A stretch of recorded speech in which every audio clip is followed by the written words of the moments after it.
So good morning, everyone. We're just waiting for people to fully join Life Beyond Labs, but it falls to me to do an introduction this morning. We have speaking with us James Latham, Susan Hill, Tez Adamou, and Michael Aston. We're going to open this morning with Susan Hill from Mestag, who will explain a bit about herself in a minute. Next slide, please.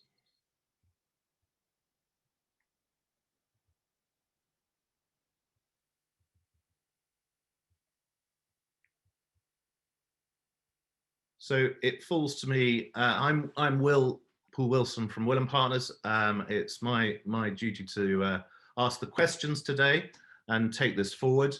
But also to just remind you of our sponsors today, who are IWG, Savills, TOG, and TP Bennett.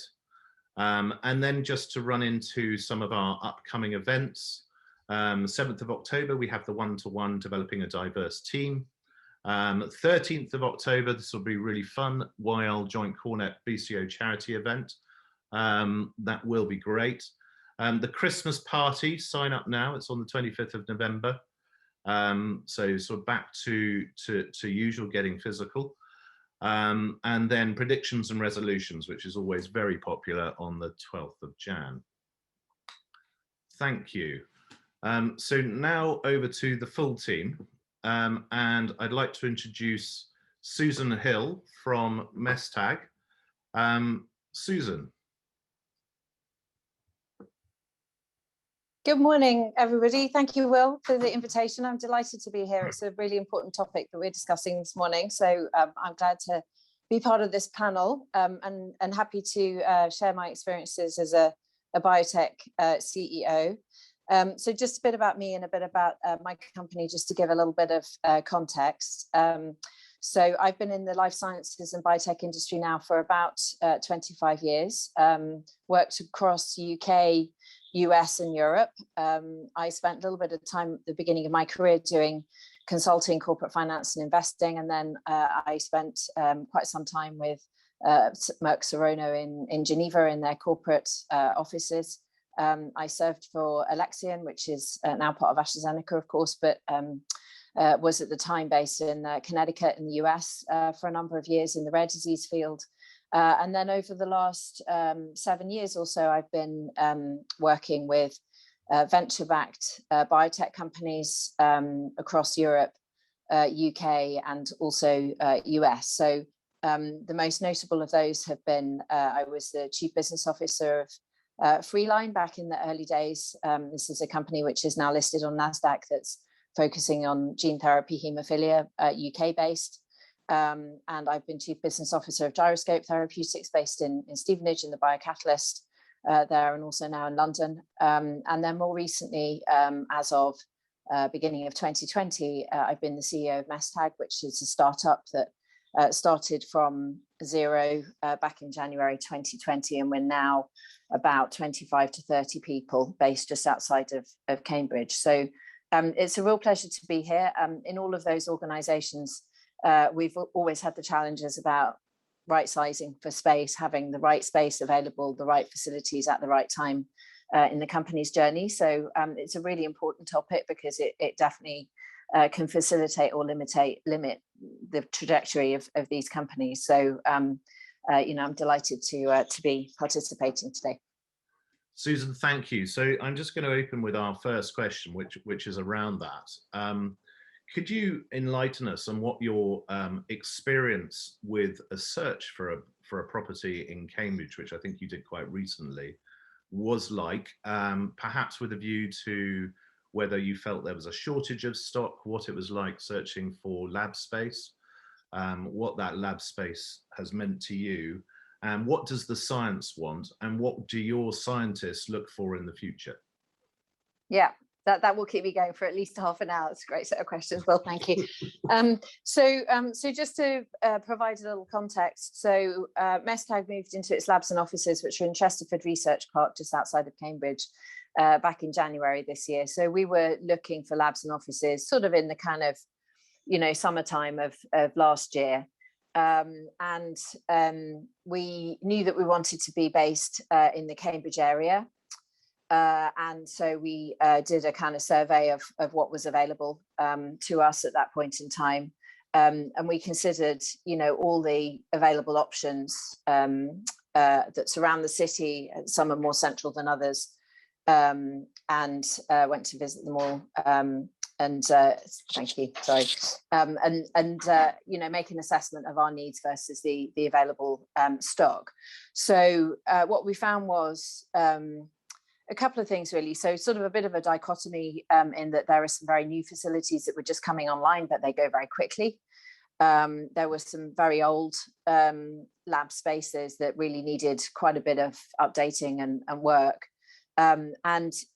In thinking about this, and I've sort of seen both ends of the spectrum. I've been involved in startup companies where, we're in labs and offices which are really, very tatty and, not really fit for purpose, but it's kind of part of the startup feel. You're trying to do a lot on a small amount of money, and so that's one of the kind of compromises that the team makes, and they do it willingly. But my experience has been that they sort of do it willingly to a period of time, and then actually people do want somewhere nice to work, and they want lab facilities that are efficient and a pleasant working environment. So for us, as we're thinking about talent, for example, it's a competitive, increasingly competitive talent field, especially over the last sort of 6 to 9 months, because there have been so many financings in the UK. And so we want to have an environment that not only is effective and people can get experiments done well, and they have the equipment, the kit that they need, and it's a nice place to work, but also that when people come visit us and want to get a sense of who we are and a feel for the company, that they're attracted by the workspace as well. So we did a bit of a survey. We found a mixture of things available from sort of quite small units, which are quite flexible, but at the same time, thinking about growth trajectories, sometimes one unit is not enough, and then you need multiple units, and then it becomes a puzzle of, can you find enough of the units in the same building or on the same science park, or do you have enough confidence that enough of them are going to free up within the sort of time frame that you need, so that you don't end up with a company where you've got kind of 4 different units and 4 different buildings and an office space somewhere down the road. So there were some that were a little like that. There were some where there were huge office spaces that could have been converted into labs, which was quite exciting, the concept of being able to design one's own home, if you like. But then you have to think about, well, we're a startup company. We had fairly small scale at that point, seed investment. We had a lot to prove for our science, and then it becomes, well, is our investor team going to support that kind of investment whilst we're such an early stage company and we've got these risks that we're still working through? And then we had some brand new lab spaces which looked amazing. We went and visited them. We came back with a view 2 weeks later and they'd gone. So that was the nature of the market, quite sort of fragmented. Hard to find the perfect solution, which for me would have been a lab space that would be sufficient in size to support the company for at least 12 to 18 months, together with offices and a boardroom and meeting rooms all in one place, with a front door so that we could say, this is Mestag Therapeutics, welcome, and it's all in one place. And that we didn't find. We came quite close to it actually with our facilities in Chesterford, which have been very good. And I think we were fortunate to find them, but we didn't see any facilities that had that set up for us. So I suppose, having worked with the US as well, have you had different experiences in the US? And sometimes we feel that the US is more advanced, but there's possibly a chance for the UK to leapfrog the US into the future. What have you seen in the US that you'd like to bring to the UK, and what more would you like to see the UK doing for companies like yourself in terms of your growth model? Well, just give me 2 seconds. I'm just swapping onto my other. Oh, we've just lost Susan there. Can everyone hear me all right? Oh, there we go. Thank you. Yeah, sorry about that. I just had to swap my connection, so I'm just turning up a bit. So US versus UK, yeah, that's a great question as well. So I guess, my experience obviously is based on where in the US I happen to be. So I don't have experience across multiple different states. And I'm sure that, Boston, San Francisco, San Diego, Seattle, I think are different. We were sort of in the Philadelphia area, and this was a couple of years ago. And Philly actually, like many or some of the cities in the US, I think has really built on its biotech infrastructure. So there were a few companies, but not the same sort of concentration of companies and industry as you would find in Boston, for example. But it was definitely in the process of expanding at this point in time, because they'd had some very successful companies, in particular gene therapy companies like Spark that was bought by Novartis, which sort of helped to kind of spur a growth in the region. So, considerations there were how specialist a facility we needed.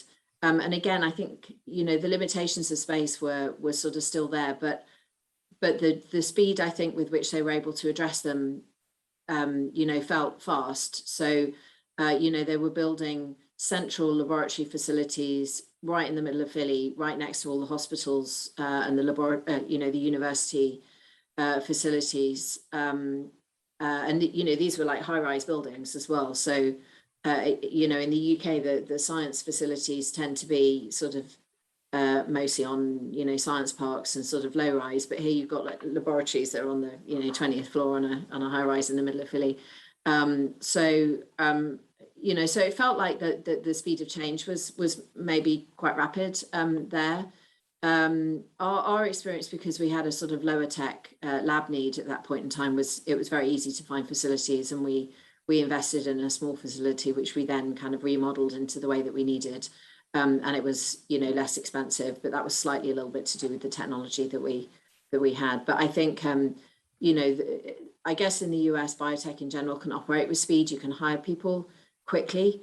There's a level of agility there just in sort of business models and things. And I think that's reflected as well in the sort of property and lab setup too. And as people from the UK, what would you say to us in the UK to look at there to take to sort of accelerate our thinking, or our design thinking, or even our development thinking? Yeah, I mean, you make it better. Yeah, there's definitely a sort of a risk question here. How long do you wait and survey the market before you kind of decide there's an opportunity and let's do it? And of course, biotech is not the most stable of industries, as everybody knows, but in the last few years, it's been an incredible expansion and sort of surgence in the field, and in particular in the UK. And there's a real community now of companies and leaders that were not in this environment sort of 10 years ago. So some early successes have sort of bred a whole new generation of people and of companies who need now a new generation of facilities. So there's a little bit sort of, what point do developers take the risk where they say, okay, we feel sufficiently comfortable with this as a field and a market that we're going to make the facilities and make them happen. And I think that happens earlier in the US than it has done here. The other thing that I would say as well, I think, is a sort of recognition of ways of working and sort of flexibility and information flow. So, historically, labs were sort of somewhat cut off, and by necessity, because there are, safety concerns and regulations that go with laboratory work that one has to respect. So they have to be separate to some degree. But a challenge within a biotech or a pharma company as well is to kind of keep the information flow between those that are working in the labs primarily and those that are not working in the labs, that are working in the offices. And, how do you make sure that you've got information which is flowing and interactions that are flowing smoothly between the whole team? And that, I think, is very much a design question. So, thinking about some interesting ways of being able to do that. So there have been some facilities where there have been sort of, academia, pharma company sort of co-locations with lots of glass walls so that people can see everybody, and try and kind of promote interactions, which I think is really good. So I'm a believer in, you know, the architect and the design of the facility, I think, can really help not only sort of set the feel of a company and kind of display the level of its ambition and what it's like to work, but also can help to set the culture of the organization as well, and to ensure that, you know, the right people interact with each other, even if they wouldn't necessarily do so, you know, purely from a working basis. So again, I guess, you know, because there's a sort of faster reaction in the US to taking a bit of risk and building facilities, that enables the incorporation of newer thinking about how to design labs and offices to enable that information flow. Whereas, you know, here in the UK, we found that there was some facilities that had got that, but actually many of them, because they were a little older, they weren't designed in that way with that thinking in mind. So that's something that we're trying to do at the moment with our own facility. Is, you know, the facility is designed as it is, and it's actually very good. It works very well for our needs. But we want to be able to kind of, you know, include sort of social spaces and things like that, which, you know, the way that the facilities are set up, we've got labs and offices right next to each other. They're not really designed, you know, to have kind of ping pong tables and sofas and sort of, you know, nice place to kind of hang out in mind. But we'd like to be able to incorporate, you know, some things like that because they're part of our culture as a company. And I think that takes me nicely into the next question, which is, we've all experienced the pandemic, but I think a lot of people are now reporting that the pandemic has perhaps changed leadership structured thinking. And actually that may need to now reflect within spaces, possibly in the sense of what are the verticals in your business, how they work, where do you put people? What's your experience of that, having made a move through the pandemic, how people worked and people work in sciences? What were your experience in that, and what do you think the future looks like in terms of having to reimagine layout of space in what place you are? Yeah, it's a really good question, and it's full of conflicts, unfortunately, the response to that, because and again, just to set a little bit of context, so we founded Mestag in beginning of 2020. We had about 2 months of sort of fairly normal working, and then from that point, you know, COVID hit. So we grew the company from what we were 3 people, I think, in February to, you know, 15 or so, say end of Q1 this year, and we did it all remotely. So, you know, the meetings, I think we had like maybe 2 company meetings over that time, and obviously had in place all of the restrictions and requirements to make them COVID safe. We were interviewing people and bringing them into our team by Zoom. We did meet, you know, we held some interviews by walking around parks in Cambridge. So quite a few of our team of, you know, we've been walking around cricket pitches and things, you know, as a way to be able to meet each other in person in a COVID safe way. So we're now going through a transition, which is, you know, as a group, we've established a culture which has been anchored in, you know, working at home and working remotely by Zoom, and the team have demonstrated incredibly that, you know, we can perform and we can do things during that time. But it's a different sort of an interaction, and it you know, it lacks a little bit of depth, I think, versus, you know, being able to see people in person, and the information flow is a little bit more kind of bitty. It's a bit less fluid when you don't run into people at the coffee machine and things like that. So we're now kind of going through a transition where we're evolving our culture from one that has been, you know, fully remote to, you know, from the beginning of this year, as our labs in particular opened, we have the core of people that are in the labs doing experiments, so they're there every day. This is another consideration of labs, no labs. You know, you've got people that are there on site every day because they're doing experiments, and then you've got people that are not laboratory people who are not on site hardly ever because of COVID. So how do you kind of create the one team feel when you have that? And then the other consideration is, especially with the pandemic that we had, you know, a few months back, is, you know, if somebody who is not a laboratory person and doesn't need to be on site for their work is pinged, but doesn't have COVID, obviously, but they had to self-isolate, then they can self-isolate at home and they can still continue to be, you know, productive. If lab people, if that happens to our lab workers, then experiments stop and we lose a lot of time.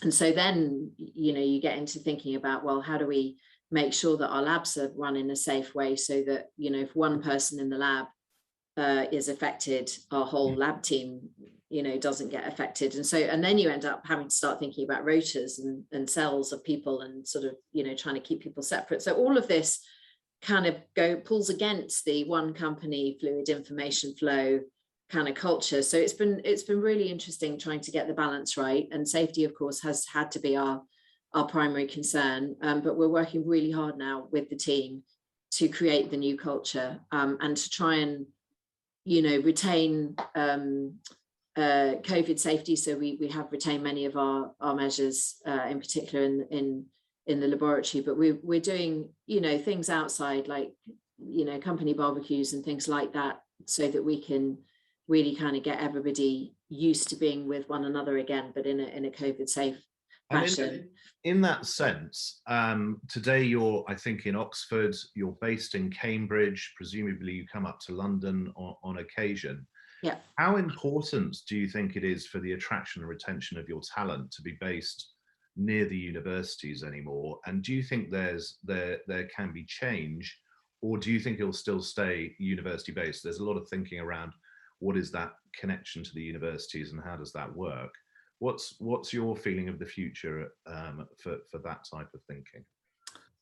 So I think that's a really good question, because you know, biotech is a global business. So if I think about the collaborations that we have in place, for example, they span, you know, multiple partners in the US, partners in the UK that are sort of, you know, not necessarily in Cambridge. So it's, you know, the partnerships and the interactions that companies form are normally not driven primarily by location.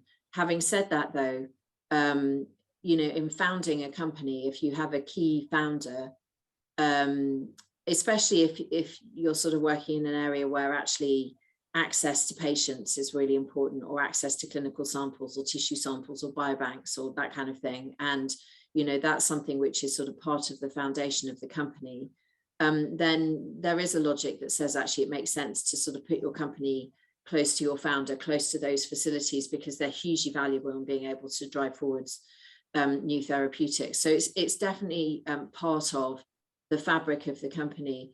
Having said that, though, you know, as important is also the, you know, the talent base, and normally in a biotech you're marrying up some very exciting and innovative science, quite often from an academic source or multiple academic sources, and some senior investigators with teams whose expertise is developing drugs and getting things into clinical trials, you know, as effectively as possible and through the regulatory pathway. So you also need access to the talent base. And again, you know, that's not necessarily just a local pool, because, you know, exciting science, if you're doing something which is really unique, it's unique globally. And to find the right expertise to be able to draw that forwards is not necessarily just a local pool. It's, you know, it's a bigger pool. So then you run into things like, well, you know, you've got the local talent base, obviously, and then you've got transport links. How easy is it for, you know, for example, for somebody who lives in London to come and work for a company that's in Cambridge, or somebody who lives in Europe, how easy is it for them to fly into Stansted or whatever, you know, on Monday to Thursday basis, that kind of thing. So the academic links and the links to the university are very important, I think, from a sort of scientific R&D perspective, especially in the early days of the company. And then they become important again as the company becomes translational and you're thinking about running trials and working with investigators. But it's not the only consideration by any means in the sort of thinking about the company in its entirety. Fantastic. Susan, thank you very much. By all means, feel to interject on the further questions, but I'm going to move now to Michael Aston for a slightly different perspective. Michael, are you there? Yes, yeah. You'd like to, and I think, you know, a good segue in terms of your connections with universities. Would you just like to introduce yourself? Sure, thanks, Will. Hello, I'm Michael Aston. I'm a partner and head of life sciences at Cushman and Wakefield. Before joining Cushman's, I actually worked for University of Cambridge for about 6 years, running their life sciences portfolio, notably at Cambridge Biomedical Campus, where I oversaw the delivery of about 400,000 square feet of new lab space, which was academic lab space, but I also had responsibility for a commercial portfolio as well. Going further back, I worked for DTZ, Deloitte, and actually in corporate finance originally rather than in property. But today I absolutely live and breathe life sciences real estate, so that's my speciality. So over to my first question, which is about the state of commercial life science in the UK, and just listening to Susan's commentary. What do you see changing in the future, and does what Susan's saying, do you think that really will come through in some of the developments you're seeing in the future? Yeah, so I think, I mean, sympathise greatly with some of the issues that Susan raised, and the difficulties for biotech companies to find the right accommodation and the level of flexibility that's necessary for fast-growing and innovative companies. It's not easy, and I think I suppose, you know, first of all, to give a bit of perspective, the UK biotech sector is extremely vibrant. It's growing fast, but it is still so much smaller than the US. And for the real estate sector, in a location, I know Susan today is in Oxford, a location such as Oxford, a couple of years ago, the absorption rates of life sciences space was between 100,000 and 200,000 square feet per year. So there weren't, you know, massive incentives hitherto for developers to build really at scale and very quickly and speculatively in life sciences. That is changing now. It's changing fast, actually. That we are on an exponential growth curve in terms of funding going into the biotech corporate sector. So probably this year we'll see about £2 billion of venture capital funding going into the biotech sector. Last year it was about 1.4 billion. The year before it was about 700 million. So it is growing fast, and that, you know, is feeding substantial demand for new space as companies grow and build headcount. But to put that into perspective, if you compare it with the US probably this year is looking at about $57 billion going into of venture capital funding going into the biotech sector. I think last year was about 37 billion. The year before was about $22 billion. And if you look at the real estate numbers, Cambridge is the most mature real estate market for life sciences space in the UK, with about 4 million square feet of commercial lab provision. And Oxford has about 1.5 million of commercial lab provision and so on. Compare that with the US, and you've got Boston with 24 million square feet, San Francisco and Bay Area about 38 million, San Diego 20 million, Philadelphia 10 million, Raleigh-Durham Triangle 10 million, and so on. So the US is huge. It is hugely well developed compared to the UK, and there's a level of sophistication, I think, as well with how things are provided. So in the US, it's at best it is that landlords can say to potential tenants, well, here's a menu of options. We can provide you space, shell and core. We can provide you space partially fitted out or turnkey solution. Let us know what you want, and we will quote you a price. We'll quote you a rent for delivering that. That hasn't happened in the UK yet to any great extent, and indeed, until fairly recently, until the last couple of years, really, it was very common just to present space as shell and core and leave it up to the occupier to fit out the space and shunt all that responsibility and complexity onto them, which is really, you know, so far from ideal, because fast-growing biotech companies are focused on science, and they've got a funding round which will perhaps last 4 or 5 years from a venture capitalist. They want to get on with developing, you know, exciting products with IP. They don't want to be bothered or bogged down with creating, you know, the ideal fit out or working out how the air handling kit works, etc. So yeah. Michael, can I just want to interject and just add a comment there, because I think what you're saying is absolutely right. And just to, to put that in context, it's very unusual for a startup company to feel like they need to recruit a facilities manager as one of their first hires, but actually, it's worth considering, because otherwise what happens is you hire a scientific team to deliver scientific data, and they spend 6 months getting kit in and filling out paperwork and sort of getting labs up and running. And so you're paying for the lab space inefficiently. Your scientific team are not able to move the data forwards because they don't have functioning labs. So I can attest to that. It takes a lot of work to get labs up and running here, and especially with not only health and safety considerations, which are foremost, of course, but also various tissue licenses and other things that need to be done.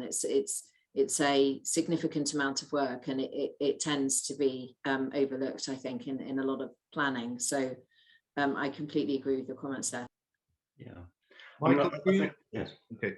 Michael, do you think our labs are ready enough for people like Susan's and Mestag team, or do you think there's a chance that we can learn a bit from the US, accelerate that lab design, accelerate how we think about that side, particularly in that growth sector, and how we're doing things? Because I think what we're hearing is that it's very hard to find that space that really has the right type of lab.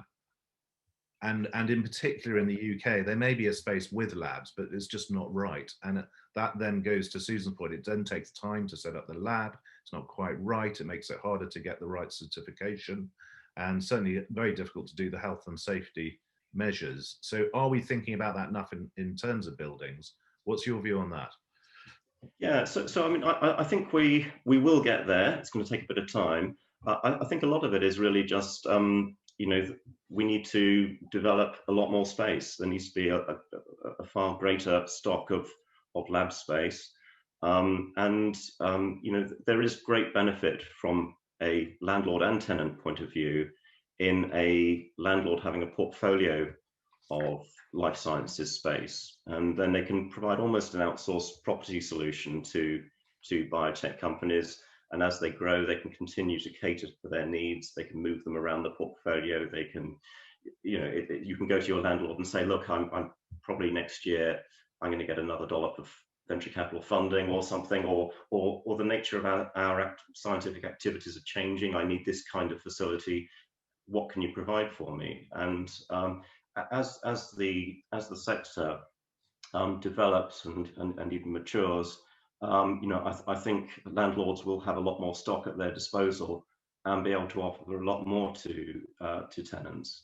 So we heard a bit about the investors and how the investors are terribly excited, but from what you're saying, there's a bit of perhaps nervousness from the developers to provide spaces, say, for Mestag and Susan. What do you think that's changing? Do you think the future's shifting so that we can break that cycle at the moment? It certainly seems to be the case in America that everyone's ready to do it.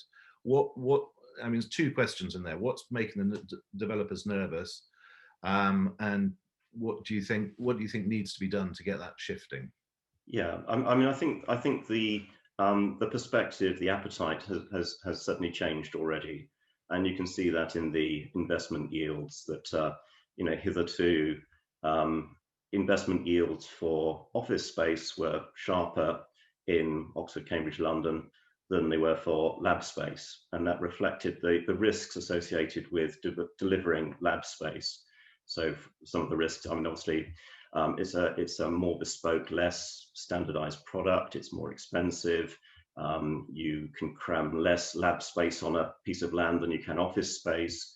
The tenants are often pre-revenue. They're developmental stage in their cycle. They don't have big, really good financial covenants, etc., etc. But interestingly, as I say, the yields have crossed over. So people are now viewing life sciences very differently, and obviously they're viewing offices rather differently in the light of working from home and COVID and the lower levels of demand for that.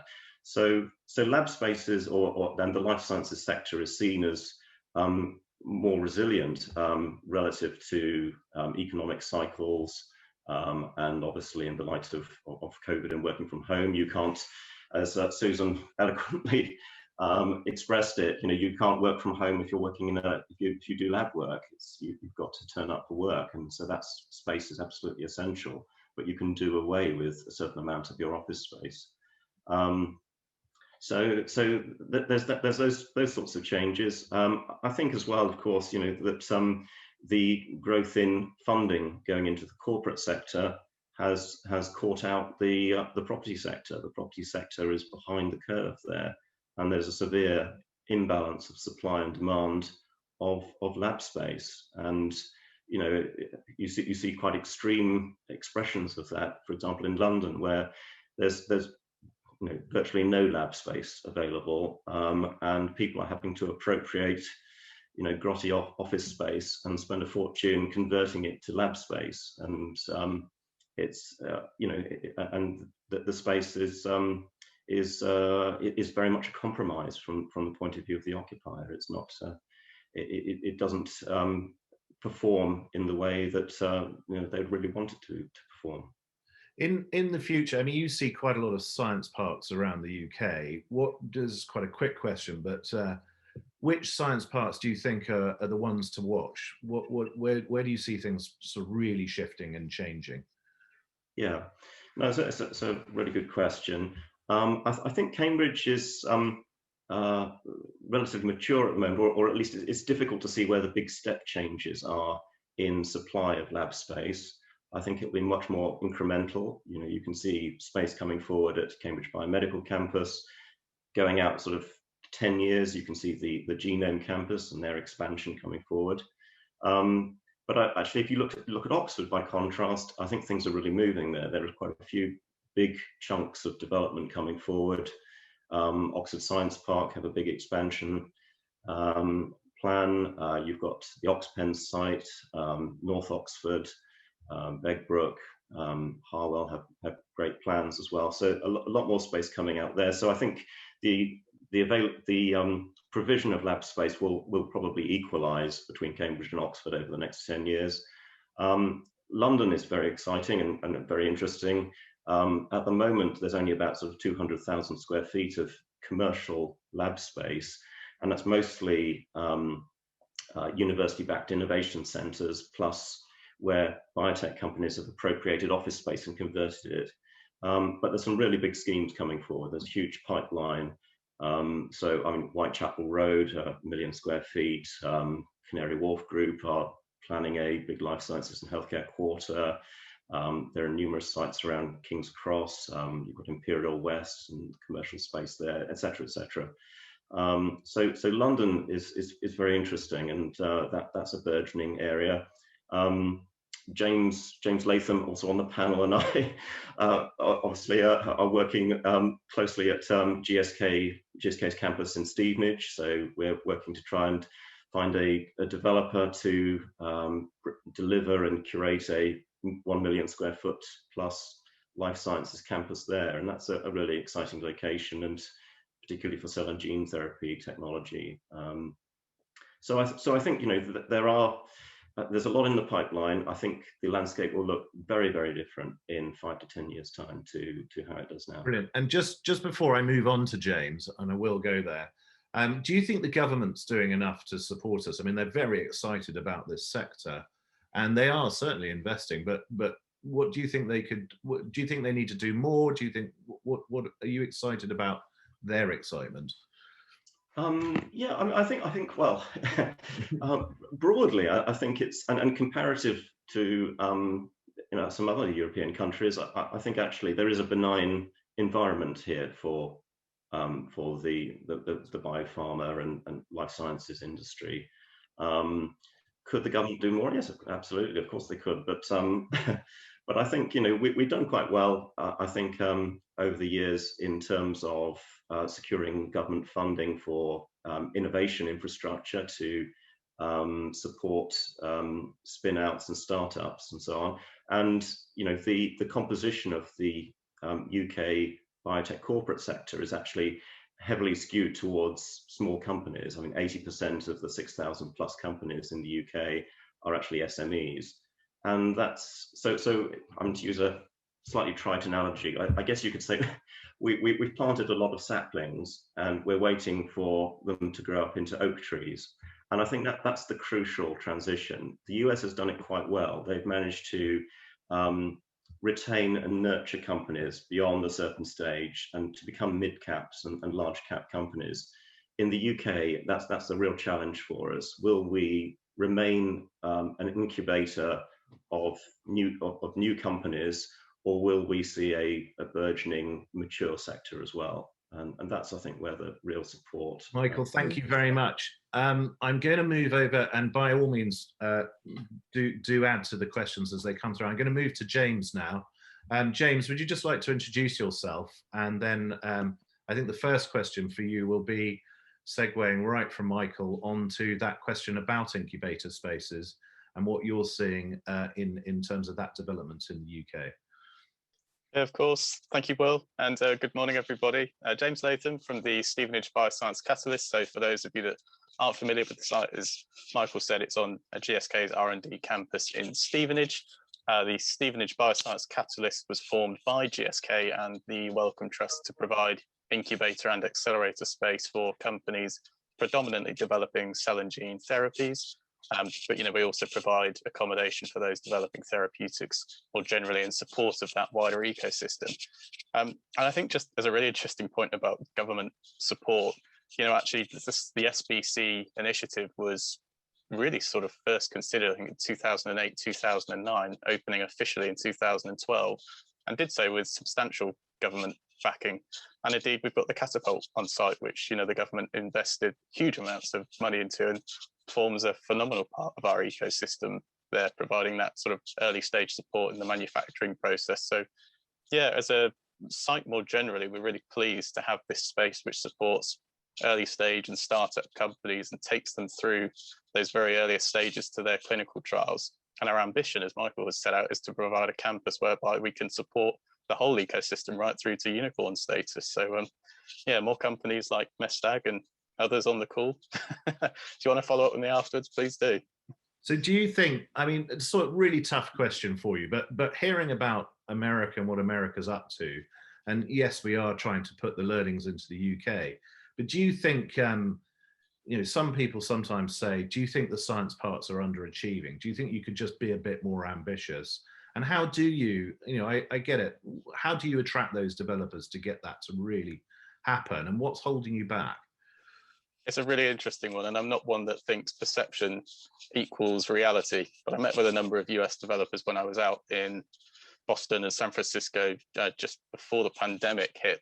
And I wrote down their observation. They said, we run a very vertical model in the US, you run a very horizontal model in the UK. And if you consider it as they saw it, they've got huge amounts of land, and yet they develop very compact, dense urban environments to support life science communities. We have scarcity of land, which is at a premium, and rents are soaring. And we develop very low density, very leafy, beautifully structured campus environments. So what can we do? I think there's a real push for, and certainly from those developers, now coming over in their droves to the UK market, to actually consider our campus environments in a much more holistic planning context and look at a combination of high-rise buildings in our regional centres, on our regional science parks, as well as providing, I think, what needs to come, some real innovations in terms of how we have previously developed space.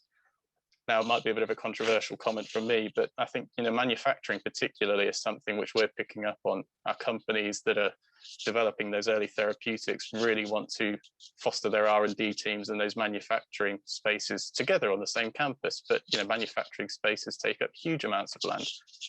Is there an innovation perhaps for vertical manufacturing facilities? Is that coming through the design process or being led by our development teams? Seems perfectly logical to me. But I think that's one of the real comebacks from the US market. You just have not been able to support the viability of development at scale in the UK because the rents have never been there, the yield compression they've not seen, and the planning process makes life very, very hard for people to develop at scale and do so quickly, sadly.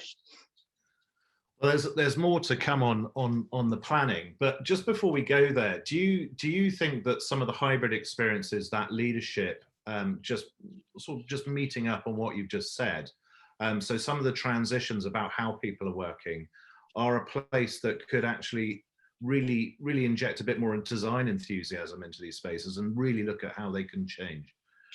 Absolutely.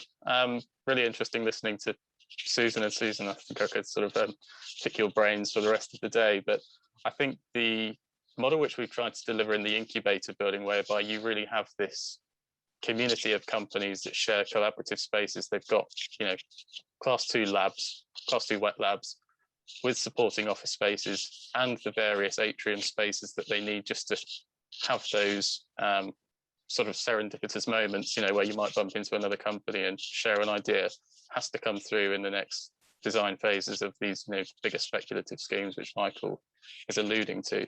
I think, I hear it everywhere. Everybody wants to foster innovation. It means so many things to so many different people.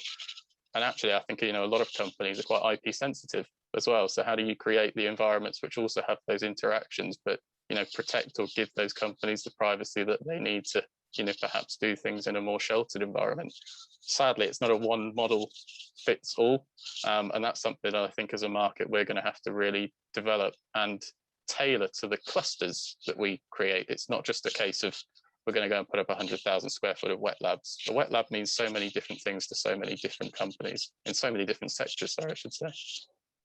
And they need to design them for what they're doing, more so. At your site at the moment, what sort of innovative features do you have, and what would you like to see in the future? It's really interesting because I don't think innovation always has to be physical. A lot of the context is, how are your buildings innovative? I mean, I think we have BREEAM very good and excellent buildings, which have a number of features which try to keep running costs low for our companies, as Michael and Susan have both alluded to. They're pre-revenue, contingent on grant, equity, or seed funding. There is not big money always available to small startup companies. So there are innovations that you can put in place in a building fabric sense. But I think actually we're probably quite innovative in the sense of the structure that we put in place for our companies. Very short leases, flexible arrangements so that we can accelerate companies in and out of spaces. We've got a lab hotel, which allows us to accommodate early stage companies without paying any of the costs of maintaining physical space, just to get to proof of concept and establish that idea. And we've also got community labs on site, as well as a demonstration lab, which Cytiva brilliantly run, but puts all of this amazing kit on display for our companies to come and use to train on. But that's not something that's offered generically across every park, but again, I think has to form part of that footprint of what a space look like in the future. Some companies want to be autonomous, exist in isolation.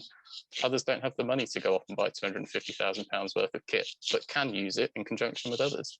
And do you think science parks are specialising, or there's a sort of more of a move to specialise to certain parts of the industry? Absolutely. I think I probably came onto the science park scene at the same time as Michael, where candidly most people saw them as business parks, just brilliantly branded or labelled as science parks. But I think some have really sort of undergone this transformation, if you like, and established a true cluster, tailored their space to companies that they want to attract, that all have similarities or can play off one another. I think that's coming through in spades now, but I think there's still an element of us versus them, sadly, across our science parks, and I don't think clusters really work like that. I quite like the holistic model across the UK of, actually, well, we've got a catapult facility here, but we've also got one in the northeast. Are there any similarities or shared ideas that sort of flow between those organizations? I think if that can filter through into the system as well, we'll be a stronger presence for science and tech sector businesses in the future. And you very briefly touched on the planning question, and the government's been looking hard at planning and what it can do to support us. We still don't quite know where that will go. What would be your call outs for change in that arena quickly? Susan touched on some of that. We could go more high rise. Yes, everybody seems to say they need to be more densely packed, but we seem to be forced to spread them out by planners. What's your view on that? Do you think we need to educate them more, or do you, where are the issues? I think it's really hard. I think planners get a hard time of it, if I'm honest, and I think they are always so supportive of, you know, innovation, and they love the idea of promoting employment within their various districts. So, you know, I've always had a very good experience with the planners. I think what I would like to see, and a former colleague of mine, Carter Jonas actually as well, was a real advocate of this, is there an opportunity for science parks or hospitals to be given special planning designation? Give these sites a local development framework universally where they can bring forward schemes and do so quickly. It's so often, sadly, is the case that it's subject to a master plan, but before you can approve the master plan, you have to agree all the infrastructure. And logically, it all makes sense, but actually just a true designation of an area to develop X amount of space needed for these companies that need it quickly, Susan's point, is absolutely paramount for me. My view is I'm not actually planning for the space that the company comes to look at on the day. It's sort of, what's the business plan in 18 months' time, and can we actually retain that business? If we can't, we sort of lose the ability to continue to promote our cluster, and that, I think, is absolutely paramount. Planning which can support pipeline space, not just the immediate focus of what's needed here as at today's date. So it really is a focus with government to make planning simpler, easier, so that the planners can work and we can then design it in a structure, would be the way forward. Absolutely, and I think we're halfway there. You know, you see, dare I say it, sort of purple colours for employment, orange colours for housing. But I think therein lies the issue with so many of the parks in the more urban setting or city centre setting. There's a very real desire to create these mixed use environments, but actually then you miss the opportunity to create real critical mass. I think there's a real shift change. You heard Michael talk about some of the schemes which are coming through the pipeline in London. I mean, that's unprecedented as far as the life sciences community is concerned, but that's what's needed. You know, don't dilute it with a need to promote all of the other ancillary spaces that go with it, because actually some of those spaces, all the cafes, the restaurants, etc., which these, you know, collaborators want, you can fit them within the building. You don't need the standalone space which absorbs more land elsewhere to accommodate it. So lots of good work that's being done, but as always, more that can be done. That's great. And just on to our last speaker, thank you, James, and do feel that you can contribute. So I'd like to introduce Tez Adamou from EEDN. Tez, would you like to say a little bit about yourself? And then we'll move to the next question. Sure. Thanks, Will. Good morning, everybody. My name is Tez Adamou. I'm the Managing Director of EEDN. We are a project management and client rep consultancy, and we specialize in the life sciences, complex buildings, particularly in the sort of sci-tech industry. So in essence, we basically help put together all of the kinds of projects that we have been discussing today. So yes. But, Tez, I'm going to come to your sort of first question, which is about the sort of future of labs and workspace. And we talked a little bit earlier about hybrid space, change leadership structures driving different moves. And I think there's a view on the workplace side that people are actually returning to workplace, that there's a real sort of desire to get back. The scientists obviously are in the labs. What are you seeing, and what do you think the future lies in the future of design in that sense? Yeah, so it's really interesting to hear all of our comments basically echoed by Susan and Michael as well, in the sense that over the past couple of years, especially through the pandemic and the pandemic and all of those demics that we had, we are seeing a new sort of approach to collaboration, a new approach to life sciences, labs and offices together. We are seeing new technology being brought on board just to enable that, such as cameras being brought into labs, for example, to accommodate for those elements. So, but from a project perspective, we cannot underestimate, in essence, what the need is for that technology. So we're not just designing labs with a higher amount of data supplies and power supplies. This is a lot more than just that. we are seeing a shift in the mentality of going in, just going for the lab, having a write-up space, and then going home, to, if I'm actually going in, then I would like to spend some more time with colleagues who are already there. I need to spend some more time in other facilities. I need to have a coffee in the restaurant, and create the magnetism around the sites that is not just labs and not just offices. So you think it's more about the social and amenity spaces that connect, becoming the workspaces, as well as the offices and the labs, or the write-up spaces? Yeah, we absolutely. So what we are seeing is twofold. First, from a tenant perspective, we're seeing an approach where they are requesting spaces that have this commonality and the common environment around shared spaces, around the coffee spaces, the breakout spaces, the areas where the community actually starts being put together in essentially a mirroring approach to what is happening in the US. But at the same time, we're also seeing a move towards a more highly specialized, better environment for the labs and the offices as well.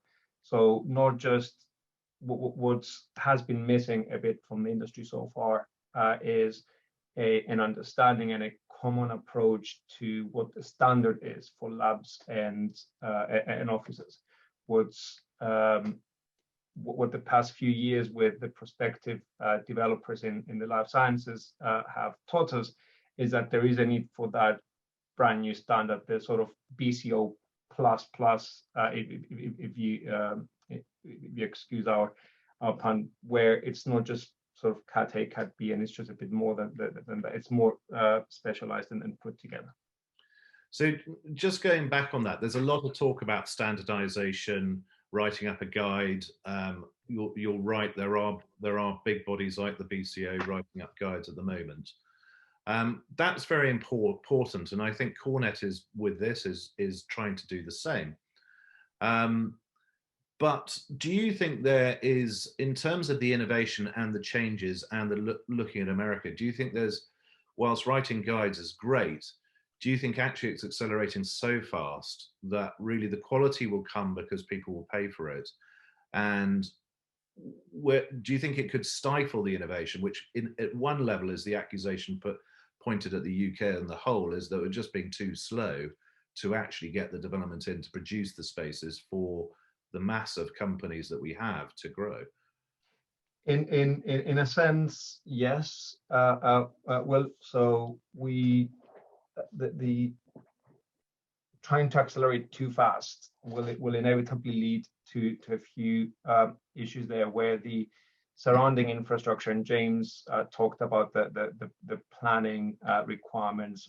So the enabling drivers of projects will not have caught up with the demand of the industry to produce those spaces. On the other hand, there are some critical elements in creating a sustainable life sciences environment.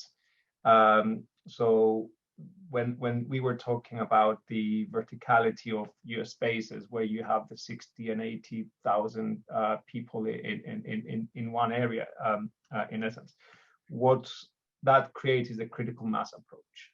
What we not done so far is demonstrated that critical mass in a specific environment, and in a way the site at Stevenage does that, but what we have not done in an overarching approach is demonstrate that in a number of different sites, so that can be replicated in terms of lessons learned across. Brilliant. Susan, I'm very conscious of time, and just before we lose you, Susan has to go off to her meeting at 10 o'clock. Susan, is there anything you'd like to add in terms of thinking, perhaps, but in particular around use of technology? What do you think your business is going to use in terms of technology in the future, and what would you like to see more of? That's a great question. I mean, I think I think we're probably working towards moving towards a semi-permanent hybrid model of working, which is not really a lab or a biotech specific question. I think that's a broader issue. But I guess when we look forwards, we're thinking of, you know, people that need to be in the lab obviously need to be in the lab 5 days a week, but for everybody else, it's a sort of more hybrid kind of an environment. So, you know, the technology that enables people to communicate, I think, is really important. Not really technology, but also important at transport links. So, you know, some really interesting themes that have emerged this morning are because there's more flexibility now about living and working, it facilitates recruitment from further away, which means that when people do show up, they need to be able to kind of get there easily. So, you know, for me, again, I think it's great to hear the projects in London, because, you know, just the transport links that go with that and the ability then to be able to sort of recruit team members that play significant roles from Europe, as opposed to just, you know, from who lives within a sort of 30-mile catchment area, I think is also really important. So, you know, so those are the things that I think I mean, obviously the kind of the lab tech is very specific to what companies are doing particularly. So I don't think I should comment so much on that, but for me, it's all about connectivity and flexibility. And the key need, as far as I'm concerned, is that next step. So I think we've got some good bioincubator startup space, but what we lack is when companies go from 60 to 80 people into the sort of 200, 300 stage, of which there have been, you know, quite a few that have done that over the last couple of years. That's when we run into challenges, because where do we go to next? So it's the sort of next step in the development of the companies that is the key sort of unmet need from my perspective. So I'm super excited by these discussions, but also all the plans and activities that are ongoing, because it's clearly recognised, which is good. And with a bit of luck, it might just be solved in time for Mestag's expansion, which would be fantastic. So it's been a great discussion. I'm really sorry to have to leave a little early and miss the end of it, but I've really enjoyed it. And, you know, fantastic to hear everybody's input on this. I think a huge thank you to you, Susan. Thank you for coming. I think everyone's super excited to hear what you have to say. And so we'll let you get on with the rest of the day. But I'm now going to open up to the audience to future questions. We have them coming in at the moment, so please do send in your questions. I think there is a question here about lease modules, and there's a question around, do lease modules need to be changed and updated to allow fluidity of design? Michael, James, perhaps do you want to touch on that? Sorry, the question's about the design of lab modules. No, should lease modules be changed? Right, the occupational agreements, yeah. Well, I think I can see an argument for that. I mean, what often happens in practice is that companies don't actually reach their break clause or their expiry clause. They do a deal with their landlord because they've outgrown the space or their needs have changed. And that conversation is obviously much easier if the landlord has other space available they can take. But yes, I mean, there's a balance clearly to strike between the need for the landlord to make a profit or to make ends meet, and the need for the tenant to actually be able to operate in the way that they need. I mean, it's already the case that lease terms are probably, are more flexible for biotech companies than say the office sector, and for companies that are getting grow on space, they may get a lease of 3 years. When they're a bit more mature, it's 5 years with a break at 3, etc. So, but yeah, I mean, clearly from an occupier's point of view, more flexibility is better. And James, there's a question for you, direct to you here. Is are you seeing changes in hybrid experiences at your site? And have you seen change in leadership structures over the past year linking to those hybrid experiences? What are you seeing? Right, I'm going to come to that. I was only going to say to the leasing point very, very quickly. Yeah. I am excited at the prospect, albeit it'd be interesting to see whether it really does take off in this country, of a serviced lab operator like Lab Central in the States, taking sizable amount of space, underpinning a developer's scheme with one tenant, but fulfilling the needs of a multitude of biotech companies that need flexible leasing agreements. So the developer of the scheme has sort of mitigated its risk, and the risk has been passed on to the provider of said spaces, who can provide all the flexibility in the world and spin out those companies for the next phases of the developer scheme. That's a great flexible model, but no, otherwise, yeah, to Michael's point, and as I've said, for us on our side, we'll do all we can to provide that flexibility. Because for us, it's all about providing the pipeline of space that these companies need. And that has in turn influenced the flexibility model, which I think is coming across in this hybrid question. So Will, pick me up if I don't answer it all, but yeah, over the course of the last 12 to 18 months, of course, we've seen a trend shift in the way that people operate. Our lab technicians have been on site and comprised about 30% of all people on site. Have had to be there every day just to keep key milestones underway, clinical trials going.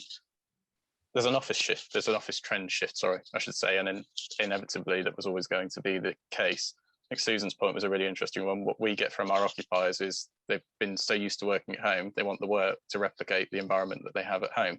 So what does the office of the future look like? I think it is a much more relaxed, spacious environment. You know, I think it will be interesting to see whether companies are still going to fit, you know, one person to sort of 30, 40 square foot in that traditional office sector layout. Yeah, as not a BCO guideline, I should say. But you know, you do see it, and I think it will be interesting to see whether that is one that does change.